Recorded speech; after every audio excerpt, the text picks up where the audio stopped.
L'horreur de la guerre s'intensifie en Ukraine. Voilà maintenant 15 jours que Vladimir Poutine a lancé sur le pays dirigé par Volodymyr Zelensky une attaque armée, violant de ce fait le droit international sous prétexte selon lui de démilitariser et dénazifier l'Ukraine. Des attaques qui se poursuivent dans de nombreuses villes, avec des bombardements qui ont déjà tué 474 civils et fait plus de 2 millions de réfugiés. Et la dernière en date à avoir été touchée n'est autre que Mariupol, au sud-est de l'Ukraine.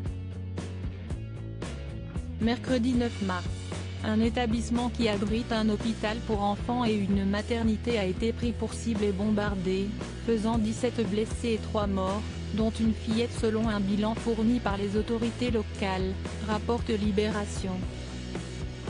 Des images choquantes, qui montrent une ville en état de siège, encerclée par les forces armées du Kremlin, qui entendent faire main basse sur le port stratégique qu'elle abrite et qui donne un accès direct sur la mer d'Azov.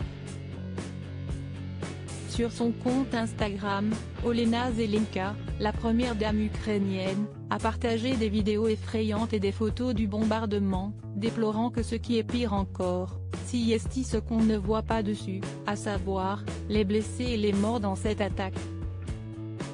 Toute l'Ukraine demande à l'OTAN de fermer le ciel. Il demande que cela ne se reproduise plus. Mais nous ne sommes pas entendus.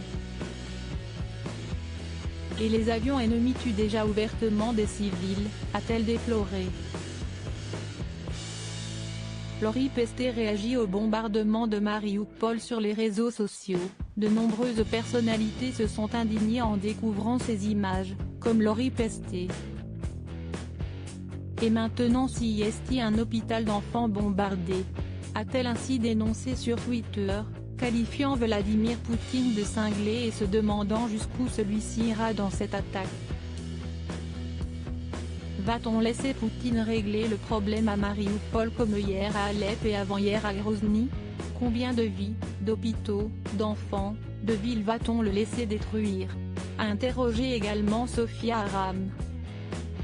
Le président ukrainien a lui aussi réagi en demandant suite à cette attaque, quel genre de pays a peur des hôpitaux?